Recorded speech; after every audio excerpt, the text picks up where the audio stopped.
श्री स्वामी समर्थ. वटपौर्णिमेचा दिवस हा प्रत्येक सौभाग्यवती महिलेसाठी अत्यंत खास दिवस असतो. यंदा सोमवारी 29 जूनला वटपौर्णिमा आलेली आहे. ज्येष्ठ पौर्णिमेला वटपौर्णिमा येत असते. या दिवशी महिला वटसावित्रीचे व्रत करतात, उपवास करतात आणि वडाच्या झाडाची पूजा केली जाते. या दिवशी आपण उपवास करत असताना उपवास करण्याच्या 3 पद्धती कोणत्या आहेत? उपवास सोडताना आपण अगोदर एक पदार्थ खायचा आहे आणि त्यानंतर आपण उरलेले पदार्थ खाऊ शकतो आणि काही नियम पाळून आपल्याला हा उपवास सोडायचा आहे. अन्यथा आपण कितीही कडक उपवास केला तरी सुद्धा आपल्याला त्या उपवासाचे फळ मिळणार नाही. वटपौर्णिमेच्या दिवशीच सावित्रीने आपल्या पतीचे प्राण परत आणले होते. त्यामुळे अखंड सौभाग्यासाठी हे व्रत महिला करत असतात. या दिवशी वडाच्या झाडाची पूजा केली जाते.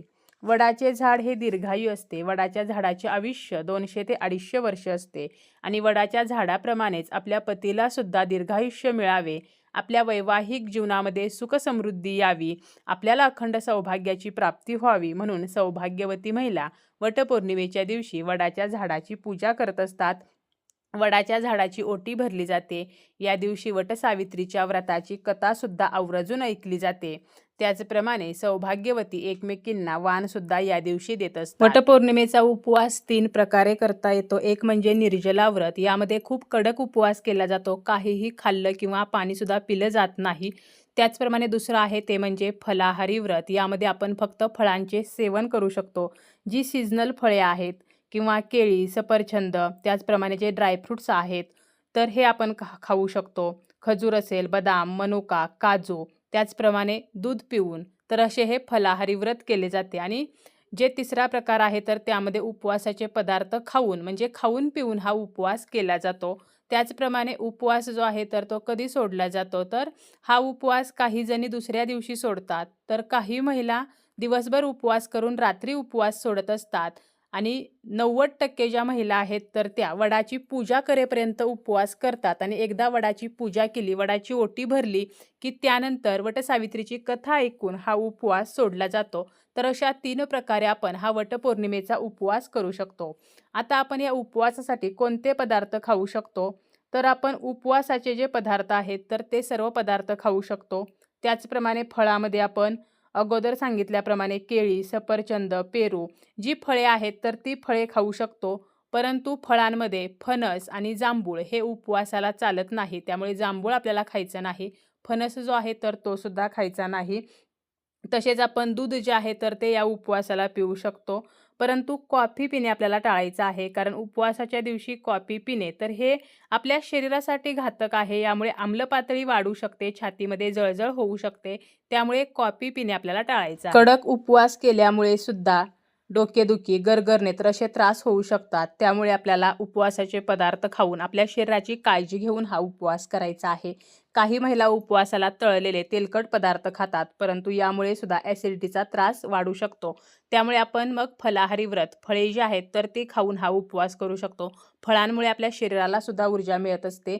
आता हा उपवास जो आहे तर तो जेव्हा आपण सोडतो तर त्यावेळेला आपल्याला काही नियमांचं पालन करून हा उपवास सोडायचा आहे. उपवास करणाऱ्या व्यक्तीने पॅक केलेले ज्यूस म्हणजे जे विकत मिळणारे ज्यूस आहेत तर ते घेणे टाळायचे आहे. त्याचप्रमाणे कोणाचंही उष्ट खायचं नाही किंवा आपलं उष्टे कोणाला द्यायचं नाही. अगदी लहान बाळ असेल तरी सुद्धा त्या बाळाचे सुद्धा आपल्याला उष्टे खायचे नाही. कारण जर आपण आपले उष्टे पदार्थ लहान बाळाला जरी दिले तरी सुद्धा त्या उपवासाचे पावित्र्य राखले जात नाही आणि मग उपवासाचे फळ आपल्याला मिळत नाही. त्यामुळे उपवास करणाऱ्या महिलेने कधीही आपले उष्टे इतरांना देऊ नये आणि इतरांचे उष्टे आपण खाऊ नये. उपवास सोडत असताना अगोदर आपल्याला देवांना नैवेद्य दाखवायचा आहे आणि त्यानंतर उपवास सोडायचा आहे. त्याचप्रमाणे या दिवशी आपल्या पतीचे आपल्याला औक्षण सुद्धा करायचे आहे. पतीचे औक्षण केल्यानंतरच आपल्याला उपवास सोडायचा आहे. आता उपवास सोडण्या अगोदर आपल्याला काय करायचं आहे तर 1 ग्लासभर कोमट पाणी घ्यायचं आहे आणि घोट घोट हे पाणी आपल्याला प्यायचं आहे. उपवास सोडण्या अगोदर आपण 20 मिनिट हे पाणी पिऊ शकतो. यामुळे आपल्या पोटाचा pH हा सामान्य राहतो. दिवसभर जर आपण उपवास केला तर दिवसभर उपाशी राहिल्यामुळे एकाच वेळेला आपण जेव्हा जड अन्नपदार्थ खातो तर त्यावेळेला ते पचन व्यवस्थित व्हावे तर यासाठी आपल्याला हे कोमट ग्लासभर पाणी जे आहे तर ते प्यायचं आहे. उपवास सोडण्यासाठी आपण जे पदार्थ बनवतो तर यामध्ये कांदा लसणाचा वापर करायचा नाही. बटाटा हा पचायला जड असतो, त्यामुळे उपवास सोडताना बटाट्याची भाजी खाणे आपल्याला टाळायचं आहे. या दिवशी मांसाहार आपल्याला करायचा नाही. अंडी असेल किंवा मटण, चिकन, मासे, तर असा जो मांसाहार आहे तर तो आपल्याला घरामध्ये आणायचा नाही आणि मांसाहारसुद्धा आपल्याला या दिवशी बनवायचा नाही. तामसिक अन्नपदार्थ म्हणजे जास्त तेलकट पदार्थ, मसालेदार पदार्थ किंवा ज्यामध्ये कांदा लसणाचा वापर केलेला आहे, तर असे पदार्थ आपल्याला उपवास सोडताना खाणे टाळायचे आहे. उपवास सोडताना आपल्याला आवर्जून एक पदार्थ खायचा आहे, तो म्हणजे आपल्याला 12 भिजवलेले हरभरे खायचे आहेत. असे म्हटले जाते की उपवास आपण जेव्हा वटपौर्णिमेचा करतो आणि जेव्हा हा उपवास आपण सोडतो, तर त्यावेळेला भिजवलेले 12 हरभरे अगोदर खायचे आणि त्यानंतरच आपण इतर अन्नपदार्थ खाऊ शकतो. या दिवशी आपण पुरणपोळीचा सुद्धा स्वयंपाक करू शकतो किंवा इतर सात्विक अन्नपदार्थ, भाजी, चपाती, तर असे सात्विक अन्नपदार्थ खाऊन हा उपवास सोडू शकतो. उपवास सोडताना काश्याच्या पात्रामध्ये आपल्याला जेवण जे आहे तर ते करायचं नाही. हलका आणि आपल्याला सात्विक आहार घ्यायचा आहे. एकदा आपण उपवास सोडायला बसलं की पुन्हा मध्येच उठायचं नाही. कोणाशीही विनाकारण बोलायचं नाही. आपलं मन आपल्याला शांत ठेवायचं आहे. आपल्याला सावित्री मातेचं मनामध्ये स्मरण करायचं आहे आणि उपवास सोडायचा आहे. मोबाईलवरती बघत किंवा टीव्ही बघत आपल्याला उपवास सोडायचा नाही. एकदा आपण उपवास सोडला की त्यानंतर तासभर तरी आपल्याला काहीही खायचं प्यायचं नाही.